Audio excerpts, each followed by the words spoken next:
Paris Dickinson is having a December to remember. The rising English actor has concluded 2023 with two standout roles in Sean Durkin's The Iron Claw and Brit Marling/Zal Batmanglage A Murder at the End of the World. In the former, Dickinson plays professional wrestler David Von Erich, the third of Fritz Von Erich's, Holt McCallany, 6 sons, and the second out of 5 to suffer a tragic fate.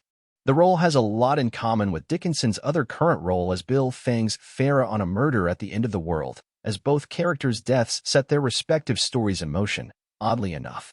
Dickinson has played the first major domino to fall on 2 other occasions, starting with 2021's The King's Man and then 2022's Where the Crawdads Sing.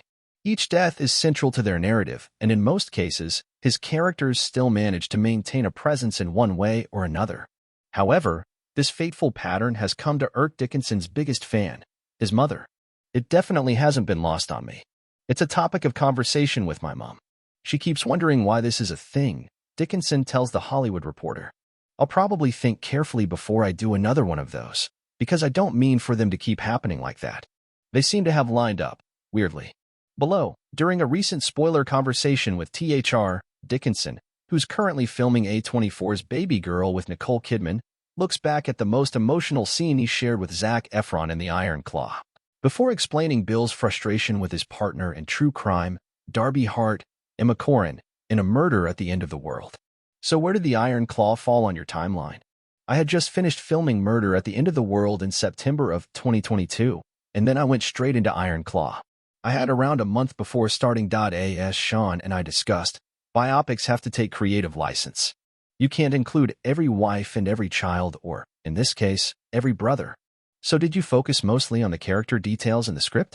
Or did you also incorporate real-life elements that weren't scripted? Yeah, I did a pretty deep dive on David and the Von Erich family.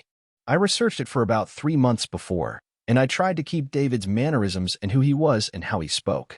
I tried to find that pretty intensely. I wanted to do it justice. So, yeah, there were a lot of elements of him that weren't in the film. I really wanted there to be a moment where we understood how much he loved his horses and the farm, but there wasn't quite a moment for it. Fritz had a ranking system for his children, which is totally healthy. And David overtakes Kevin Efron at a certain point. Was his gift of gab the key to that happening? Or were there other factors at play? He was also a good wrestler. He was an all-arounder. He didn't have the ripped, godlike physique of Carrie, Jeremy Allen White, or Kevin, but he certainly was a good wrestler. And like you said, he had the gift of gab, and he was confident. He had an ease about him. He was tall. He had a real presence and a real power to him and an aggression. He was good at promos. So that's what got him through. Do you believe this family was cursed? Or did Fritz just drive them all to their breaking points as kids and adults? I don't know about the curse, man. I think it was just real unfortunate circumstances and a real tragedy of events. They got pushed. And while things worked out in a way, it was almost like a knock-on effect from that first trauma that happened to them. How much of a footprint does this brand of professional wrestling have in England? The WWE was big, man. We had WWE in London a few times. They toured and came to the O2 Arena, and I went to watch it as a kid. Rey Mysterio, John Cena, Big Show, all of the big stars made it over here, so it was big. The next 9 questions/answers contain spoilers for The Iron Claw and A Murder at the End of the World. In the bathroom scene during the wedding reception, David didn't know it'd be one of the last times he'd see Kevin, but did you still play it as if it was the last time he'd see him? No, Sean was like, don't think about that. Just play the scene. You can't think about that, because I wouldn't know. But in a sense, maybe, because we also wanted it to be more tender. Sean wanted it to be a gentle moment between them that we've never seen. So maybe we did try and adjust it a little bit in that sense. So I've noticed a trend in Iron Claw, The King's Man, Where the Crawdads Sing, and A Murder at the End of the World.